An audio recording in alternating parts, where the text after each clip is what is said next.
Welcome to our webinar, Making Strategic Foresight Stick, Insights from Successful Implementation, organized by the Chair for Foresight, Innovation and Transformation at EDHEC Business School. My name is Karen Collins, and I'm responsible for executive education activities of the FIT Chair. Before we jump into the discussion, some housekeeping. Please use the chat to pose your questions and to answer the questions we have prepared for you. There will be a Q&A session at the end, and this webinar will be recorded. The video will be available on replay after the live session. When discussing with our clients and executive education participants, we often hear about the challenges with implementing strategic foresight. Some data scenario exercise, it was an interesting provocation, but then what? Well, that's why we have decided to focus today on how to implement strategic foresight and thus long-term strategic thinking in your organizations. And I'm extremely delighted to be joined today by three foresight practitioners. First, Laurent Tridemy, Strategic Foresight Manager at Michelin, the second largest tire manufacturer in the world. Thank you so much, Laurent, for being here. Pleasure. Second, Dirk Swider, VP Group Strategy, Foresight and Analytics at E.ON, a leading European electricity company. Thank you, Dirk, for sharing your insights. And last but not least, Professor René Rohrbeck, my colleague and internationally known strategic foresight expert. Let's start with you, René. What's the difference between strategic foresight as a technique and strategic foresight as an organizational capability? Well, I mean, it's really about building these repeatable and systematic routines to face the future. Many firms have a very well-developed nervous system which keeps track of the external environment today and trigger organizational responses. But only very few companies have the same nervous system directed at future markets, future opportunities, future threats. And the firms who do, they are able to go and already occupy favorable positions in the markets which others have not yet perceived, and therefore get ahead of competitors. That's interesting. Now, from your experience, René, with working with so many organizations throughout the world, what does it take to build this organizational capability that you've just referred to? There's a couple of things, really. The first thing is that you need to build the capacity to detect signals ahead of competitors. But it's then also about building the community inside your company, which connects these signals to organizational responses. So it's really about making sure that you have the people talking across the organization to connect the insight, the interpretation to the action.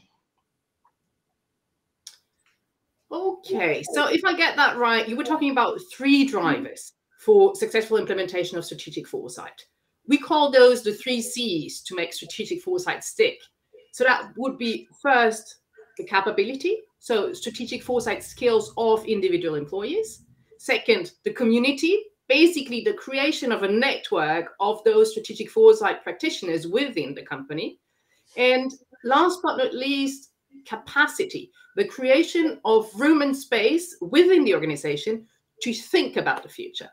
Now, first question to our audience, which of those 3 C's, capability, so individual skills, community, a network of foresight practitioners which are connected to each other within the company, or capacity, the time and room to think about the future, presents the biggest challenge in your organization? I would ask you to type your answer in the chat. Just tell us, is it capability? Is it community? Is it capacity?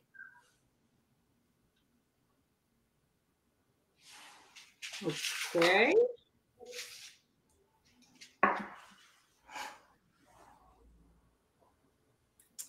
Do I see some answers?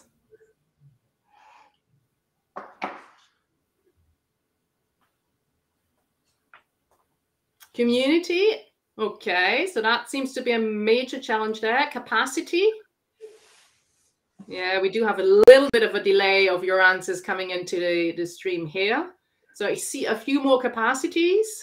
David, thank you. Mark, for participating. Mathieu, okay, capacity. So we've got quite some challenges around capacity and confidence. Thank you very much. Well, then let's jump right into that discussion. And my first question would be to Laurent from Michelin. We've heard from Renee and the audience that creating room for long-term thinking is really difficult, particularly when we talk about people working in operational functions. So what have you done at Michelin to embed strategic foresight into the organization? Okay, hello. You're right. So it's not so easy. So we have created this foresight department now since more than 5 years. It wasn't easy at the beginning. What we have done is, first we have decided to provide every year business trend report, which is the synthesis of the main trend we see in our field. So in the mobility field, but not only mobility, around mobility also. And we have presented this document every year. We present this document when it's updated to the different business teams. And so this was the first step. And so the second step is that now we are fully part of the strategy and innovation department. And it has been decided that now all the business units have to define a strategic plan every year, and they have to make sure that this strategic plan fit with our trend. And also with the scenario we have also built. We have defined 4 scenarios that are now part of the strategic grammar of the group.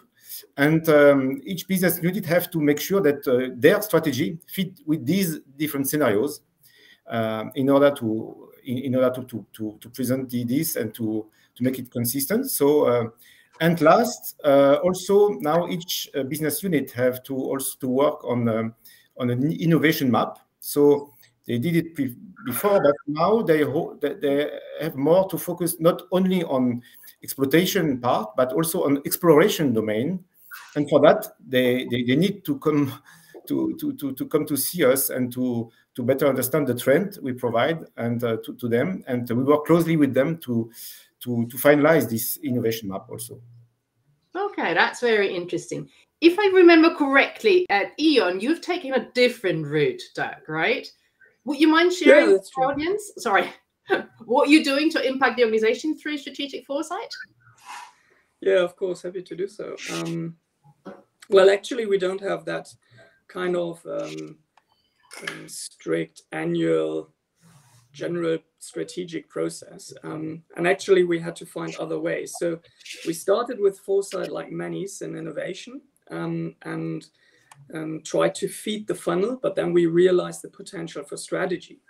And what we decided to do is, next to the general tools that you deliver or do in foresight, you work with a trend radar, develop scenarios, think about alternative futures.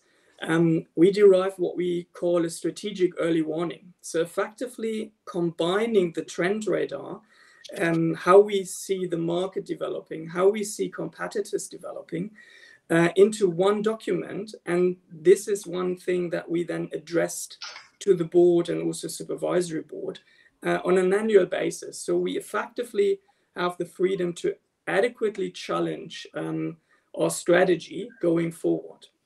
That is one element in order to really engage the board and high level, which allows us to get at least some kind of freedom to then continue doing our work also on other areas and with other businesses. And I think that's the second part of our approach, which is that we designed a workshop concept where we go into a workshop with our business units, or for example, we did this also with our venturing team, and analyze their projects or portfolio of activities on the one hand side, and on the other side we have our trend radar, our customer beliefs, and our core strategy. And then we map this, and we were very surprised to realize that even though this venturing team is very close to us, I'm part of strategy and innovation in a broader unit, they were very close to strategy. Still, we found areas that didn't fully yet were reflected in their portfolio. So even in these cases, this kind of an approach helps you to get a better understanding of this. And thus, I think our approach then is more into really engaging based on the content and drive it from there. Okay, that's really interesting, because what we see are two different approaches between Michelin and E.ON. Michelin, if I may say so, uses probably something that's a bit of a push strategy. So embed strategic foresight in the company processes and make sure everybody uses it on a, well, not daily, but at least yearly basis when they go through their strategy and planning. And at E.ON, it's more of a pull strategy where you create value and interest on the top of the organization through relevant content. So what we see and what we learned from Dirk and Laurent, and thank you so much for sharing these insights, is that both can work. And most likely, it depends on the organizational structure, on the culture. Maybe that's something that we can dig in a little bit. We've got some time left. How would you describe your organizational structure and explain why this pull strategy, so coming from creating value on top of the organization, works particularly well for E.ON, Dirk? Well, I think first of all, as I said in the beginning, we don't have these kind of structured process. Although we run our business also quite decentral, I think at the core it is not necessarily value to just push something through, but to convince with the content, with the deep dive, with the relevance of the topic in the end. And I think that was a core driver. So culturally, the strategy process that we run, I think, is a lot more open. It's less highly structured, and we try to not sit on top of things, but let the business run it themselves. And that means this kind of a workshop then, does better fit, I think, with the needs of the organization to then really drive the strategy themselves, develop it themselves, not any need for us to then look over it or push things through. Okay, so it's relatively decentralized. Does that resonate with you, Laurent? Would you say that in terms of the strategy process, Michelin is quite centralized, it's quite structured as an organization? Yeah, it's quite structured, centralized also, but we try also to disseminate our insight within the different level. So we have globally three levels. We have the operational level in the different regions, which manage the 2 years horizon, the business horizon. Then you have the strategic horizon, the more 5 years horizon. On more the marketing side, and we have the research and development side, where they are looking for longer term, like we do. So we try to work and to disseminate our insights to all the levels, and of course to make connection with their objective and strategy, of course. Well, which is a wonderful bridge to the next topic, which is about building community and capability within the organization. René has mentioned these as the two additional levers. What have you done, Laurent, and I'll stick to Michelin for a second, to build this broad community throughout the operations and different departments that you've just mentioned? Maybe you can share that with us. That'd be wonderful. Yeah, we have, for example, one interesting thing we have done is that now since 3 years we work with a training session we have within the company, a training session for the future leader of the company. So it's 2 sessions per year of 200 people coming from around the world, from different countries. And they have a three-week session where they work together on different topics. They have a lot of meeting, conferences, and so on with the top management. And at the first day, when they join this session, we present them our work. So what is strategic foresight? We present them our business trends, the scenarios, and we ask them to work in groups of 10 people on specific topics we give them. So we select for each session, we select 10 topics, and we distribute these topics to the different groups. And we ask them to provide at the end of the session of the 3 weeks they have to work on, to provide. One is the first is scenarios. So they have to build scenarios focused on this topic.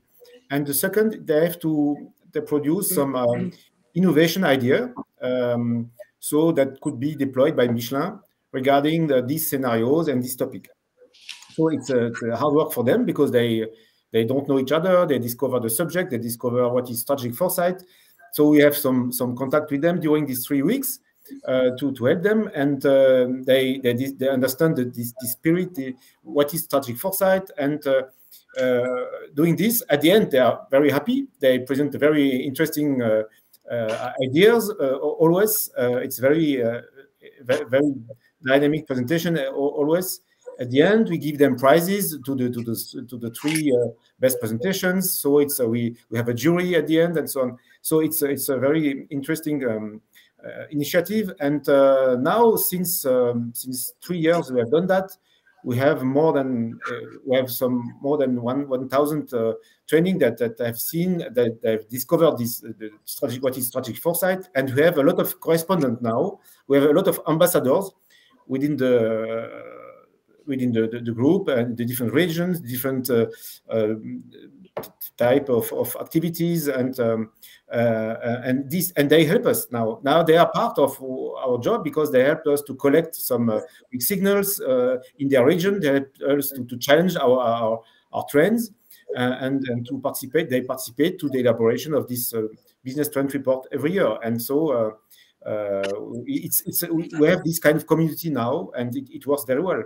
And it has helped to the group to have this more strategic foresight vision, and to look forward to not only to the 5 coming years, but to look further. Well, that's super interesting. So basically, you embed strategic foresight in a program for the new arrivals or the high potentials that join Michelin. Exactly. And plus you create a community. So that's a super interesting way of doing it, and it seems to have worked really well for Michelin. Now, Derek, if I remember correctly, we've had a discussion about a comparable initiative that your team is currently developing. Can you please tell us a little bit about that? Yeah, we do, and I think this goes a bit back to the general problem that each and everyone working in foresight has, to find this fine balance of really in the end finding the relevance, right? So usually you can work on foresight for really visionary in 2050, but it may not really be relevant. So you always need to link it. So you need to learn on how to work with future in a way that it links to your businesses. And we really saw that need in our organization, and we want to shift a bit or enable this kind of capability in the teams. And we designed, or are right now in the process of designing, a program where we have 3 elements in it. The first is what we call a futures literacy workshop, where actually you engage, work with the future yourself, and link it to your actual day-to-day operations. The second is a more energetic and also just more general foresight learning, online learning exercise. And the third actually is this kind of ambassador program that we already heard about from Michelin as well. So where we then develop a group of people really linked to foresight and being able to be literate in foresighting and really actively dealing with the future. And we approach our graduates for that. So we thought that it may be a good idea to have our futures leaders first in this kind of program. So that will happen over the course of the year. Have it run and hopefully as successful as it was just described from Michelin. Thank you so much, Derek. So once again, a combination of building individual capabilities or individual skills and building community. Renee, at the Future, we are supporting companies in building strategic foresight capabilities through customized programs. Could you maybe quickly describe to our audience how we do that? Sure. I mean, for us, it's a great pleasure to be able to interface with firms in a comprehensive way. So we typically have sort of 3 dimensions on which we like to work. The first is simply the reflection on organizational practices. We have benchmarked over 500 companies. So we have a good vantage point to sort of help firms reflect on what are the capabilities we have and the capabilities we need to build. The second element is really sort of leveraging on our own expertise and the expertise we also get from consultancy work on how to make foresight fast, deliver results. So we training then on foresight techniques, often in sprint formats. How do you do in a day a scenario sprint? How do you get in a day from scenarios to innovation? And the third element, and I was quite happy to listen to Laurent and Dirk about their experience, is really about this community building. So I think many who build foresight, they start feeling rather lonely at the start. And it's really about making sure that there's more and more people inside an organization who are interested in the future, speak the same language, synchronize also on the language about future drivers of change, future opportunities. And only when this language sort of is also shared to a certain extent, and I think what we heard from Laurent is particularly inspiring to say we have a set of scenarios which are known across the organization, something which you can also experience with Bosch, for instance, that this is something which allows you to work quickly together on testing strategies for their future fitness, innovating together, etc. So these 3 elements is typically what we then customize for whoever we work with, and then also in the sequence in which it makes sense. Sometimes it's also engagements over 2 years where some elements come first and others come later. Okay, thank you, Renee. Now, maybe some of our listeners might wonder how they can develop individual strategic foresight capabilities. Renee, could you briefly describe the executive online course that we offer here at the FIT Chair? Sure. So this program, I think we might also have a slide which shows us a little bit how it looks like.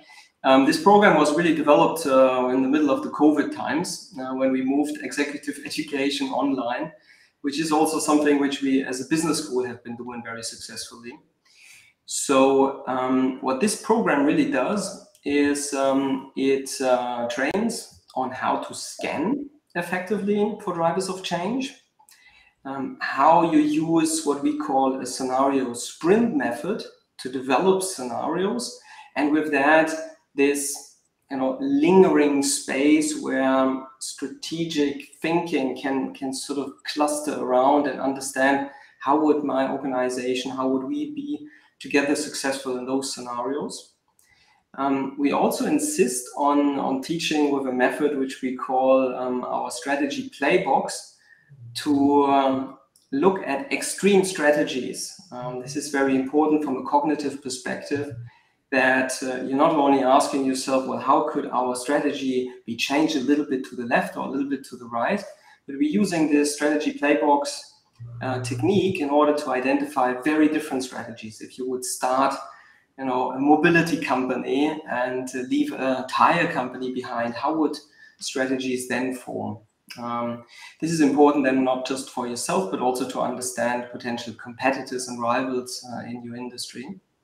And finally, we want to help the participants to form these ambitious forward strategies, which are informed about the potential in the future and which can be quite different from what strategies the current organizations are developing. And what we like to do also to create even more impact with a course like this is that we run since 2 years now also a personalized coaching adjacent to the course, which allows then participants to start implementing the things they learn in their own organization and get some additional help and guidance from us. Oh, that's quite impressive. So basically, it's really from an online course to including coaching session, all the way to completely customized courses for companies. What you're offering at the FIT Chair. Right. I think the idea here is really to put some elements asynchronous so that you can do it whenever you have the time. In the evenings, or some prefer to do it also in a very early morning starts, I heard the other day, but that you can follow this at your own pace, but that you have every week a live check-in with the group and the teachers, typically 2 of us, who follow a course like this, and which builds actually also a really nice community to continue exchanging. So we see Philip and Nikolai here, who might also be on this call, who keep working with us also through all kinds of other events we're running as a FIT Chair. So it's also a bit of a community building to then grow together, learn together, and implement Foresight in the respective organizations with the help of the others. Yeah, so at the FIT Chair, we're using our own, we're eating our own dog food, right? We're also building capability and community and capacity. Now, we've already covered quite a lot of ground, so I'm sure our audience has some questions regarding strategic foresight, its implementation, potentially the 3 levers. We had capacity, capability, community, to Dirk, to Laurent, or to Renee, or maybe also about the programs offered by the FIT Chair. So please don't hesitate to type your questions into the chat, and we'll try to take as many as possible. Let's see. Do I see something coming up? I hear that we do have a delay of 17 seconds, so I'll have to be a bit patient here. Now, what was very interesting for me is to hear that you have been training now about 1,000 people, if I got that right, Laurent. Yeah. Is that really across the organization, or how is that becoming these nodes maybe in my nervous system, or how do you work with these people? How do you engage them going forward? So after that, we don't keep contact with all of them, but we propose some of them to continue to work with us after. So they are ambassador for us, and they are our contact in each of the regions, of different regions. So we have now this network. We have built this network, and when we have a specific questions regarding their region, for example, if we have something, a concept you would like to explore in Asia or in South America, whatever, we can contact these ambassadors, and they have their own network locally, and they can contact experts, can contact even external companies to help us to work on some subject. Thank you, Laurent. So we've got the first question coming in from Mariam. How can you convince leadership about Foresight? How can you sell it to the board? I think that's a question that probably should go to you, Dirk, because you told us that you had convinced the board about the value of the content that you proposed. Well, yeah, I think I have to start with the thing. There's also some luck in it always when you really going to be successful in that. Because my role is directly in strategy, so that is very close to the board, and I hear what they discuss. I also hear the needs that are expressed by the supervisory board, which is then usually our questions to the board again, and they do often seek this kind of information. So that's why we pushed for what we call the strategic early warning. And actually, I think one of the success factors there is, and the simple answer is to be relevant, to generate the content that helps them in their discussions. So if you come up with Foresight and say, well, actually, we need to develop a vision for 2030.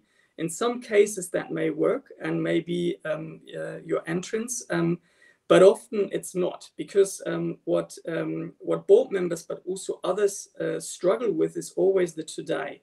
So you somehow need to link what you think is relevant in the next years, that shapes or that you can shape your business for. You need to link this into the today. And I think that the one other aspect is you need to go deep into the details. So you need to cover the ground, but you should not stick in your language. So you talk to board members, they don't have time. They usually have very limited time to look through this. They're interested in it, but you need to try to put yourself into their shoes then, and in order to produce the content in a way that it can be used. Is that always successful? And are we as a team always successful? Certainly no, not always. But on average, I think you need to aim for good and relevant content. And if you do, that opens the door. At least that's how it worked on our end. Well, thank you so much for being so honest, Dirk, about not always being successful. But maybe it'd be interesting to hear about some of the success stories, because I think you told me about some super relevant content during the COVID crisis. Isn't that what we talked about? Yeah, that's true. So, well, actually, we did run a big workshop during the Corona crisis, because we realized that, and I think that's relevant today with the crisis that we're in right now. People tend to look backwards. We are right now in a crisis, so you're in crisis mode. You need to deliver on that challenges for your business. You need to, well, actually, we as an energy company, we need to make sure that the lights are on, right? So that was a primary concern in Corona, and certainly is now. But there is a time when you can look at a crisis and the changes around you as an opportunity. And we actually engaged our leadership team in a workshop in a quite active and good discussion where we developed new themes, new growth opportunities for our company. And actually then later on, this led to a redefinition of some of our projects, and was then, did really contribute to proposals that our company prepared then for governments to be part of the recovery programs that were discussed during Corona at that time. So quite sizable impact in the longer run. Certainly was not all us, as always, in a big company. But I think this quite engaging discussion about future opportunities is something that did fly in quite well at that time. And I think this is something that could fly in a couple of weeks also now in another crisis. But still, this is also something where the environment changes. And if environment changes, you go through this and then you reach a new kind of state. So right now we see renewables, new build going to be accelerated, hydrogen being much bigger role in the future. So all of this does change and will change the energy landscape, and thus offers also then opportunities going forward. Well, that links really well to a question that has been posed by Rahadi. Thank you so much. So he says, sometimes strategic foresight, and well, not only strategic foresight, but we face VUCA situations, so high volatility, uncertainty, complexity, and ambiguity. How can we manage them? I guess that's for you, René, no, isn't it? I can try my best. So I think one thing we need to understand is that in most organizations, you still have a kind of reference future which your strategy is built on. And when you start deviating from that future, then many firms start to get in trouble. And of course, it didn't take sort of the pandemic, it didn't take the war in Ukraine to remind us necessarily that this might not always be as plannable as we would like it to be for firms. But of course, this has been a huge wake-up call. Now, what we do with Foresight is that we work with multiple futures, which means, you know, if you're an airline company ahead of COVID, and we had the joy of having a project like this, you know, you can already anticipate a future where air traffic is going down. And in a particular project, we were actually fighting of including a scenario in the plausibility space that it could go down by 40%. Now, whether it's then 40 or 60%, or in the case for many companies in COVID times was down 90%, it doesn't change your response so much. So what you do actually as an organization, working with multiple futures, working systematically with scenarios, and as we insist, working also with alternative strategies, you get ready for responding when the future, as it turns out, is not the reference future you planned for a couple of years ago.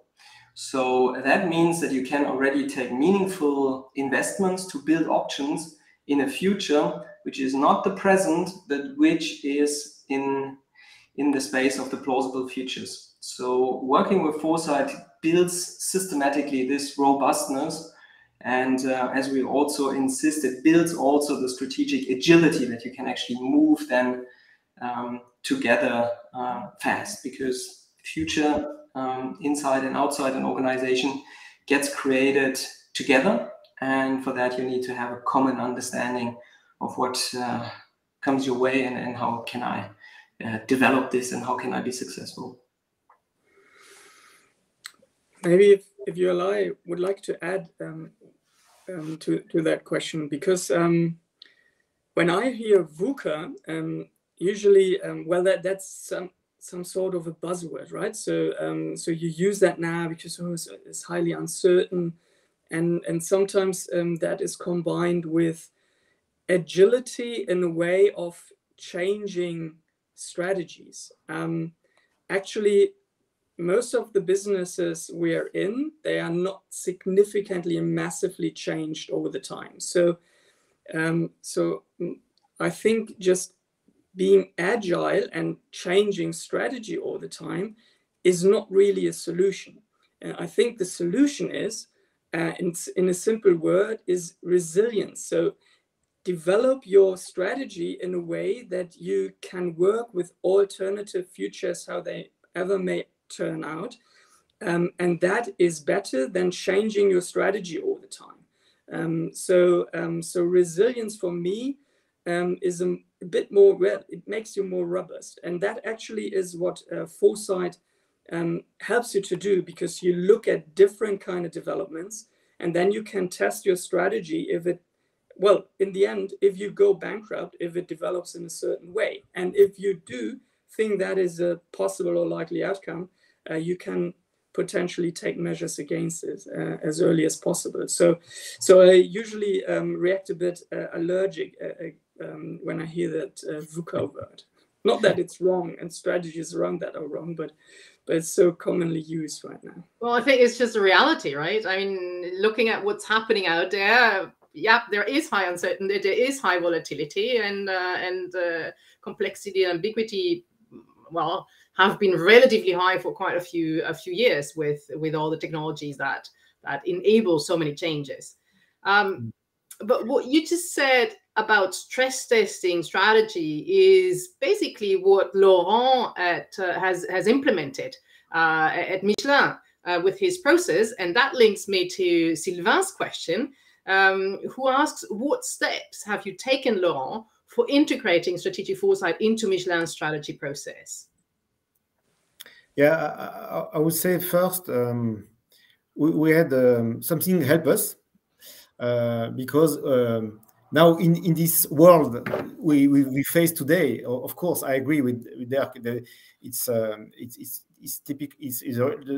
Resilience is a key question today, because we have a lot of our stakeholders today. The financial world ask all the companies today to ask them if they have already put scenario in place, and if they have a resilient strategy that can fit with all these scenarios. So the managing partner, they came to us to see us and to ask us for this scenario, because it was mandatory. Today, it's mandatory to have this kind of scenario.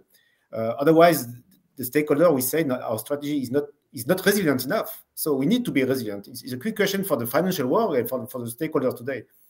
And I think what it helps us also internally to put in place this process also is to have some sponsors internally. It was important to have sponsors who have some managing partner were fan of our approach, our scenarios. So we had we could make some workshops with the managing partners to work on the scenarios, and then these sponsors also on the strategic side, strategic directions, they help us to put in place this process within the company, and having fully now the strategic foresight included in the strategic plan process. So I think having these sponsors, and also a good connection with the business, of course, because if you don't, you are not able to connect with the business and to make the connection with what you are talking about and their impact and the impact for them. So it will not work. So building this network, also this connection, is important. Okay. So basically, it's about content. It's about sponsors, finding those important heavyweights that support you to become visible and creating value. If I may summarize. Exactly. Maybe one last question that will be to you, René. You mentioned that the feature offers customized programs. Now, for our audience a bit to imagine, what kind of formats do you propose? Customized ones. So what does that mean? So essentially what we do is we actually start with the need of a company. What we like to emphasize is that building what I like to call this nervous system directed at the future is something which doesn't happen overnight. It's also something which doesn't happen by 4 dedicated people. So it's often a start of actually a longer term collaboration of saying, well, why don't we start training on scenario sprint techniques, because you have a strategy process ahead of you. So we train the technique, and we also stay available for coaching on executing actually on this first utilization of that technique. This is often something where you start then building direct value, and where you can then also show results. It's not just the training, it's actually more than that. What we also like to do is to say, well, this is actually something where we open also the community, which we know, which works on Foresight for you. So that includes all the alumni of our earlier trainings. It also includes the firms we work regularly on joint projects on, so that there's an open exchange about what worked in a particular company, because we can also not know every little sort of success story of implementation, or the little tips and techniques which you only get from one practitioner to the next one. So this is something which we do. And what I also liked about the comment of Laurent, which made me reflect, is this question of, well, there's more and more stakeholders asking for our scenarios to see them and to potentially adapt and work with them. And this is something which we like to open up also, sometimes within an industry, to different participants in a certain industry, or to also go beyond an industry to say, well, can we actually learn something in the transition of air traffic from the transition we see in mobility happening today and starting a little bit earlier. So it's really these different elements which we like to build into those programs, that it always starts with a firm who has an ambition to become more future prepared. Thank you. Thank you so much. Well, to Dirk, to Laurent, and to René for sharing your insights. Thank you to the team whom you don't see, who made everything work so perfectly. So from the background, that's Chloe, Sylvain, Lisa, Jacob. Thank you, dear audience, for being such a great audience and asking all those interesting questions. Please follow the links that are provided in the chat or use the QR code on the slide that you should be seeing in a second for more information about the activities of the FIC Chair. Please don't hesitate to sign up for a newsletter so we can keep you posted about future events, about future activities that we're already planning. And don't hesitate to get in touch with us in case you would like to build your individual or your organization's foresight capabilities. As you hope you've seen, we hope you've seen, we can help you to make strategic foresight stick. Stay fit and have a great afternoon. Thank you. Bye.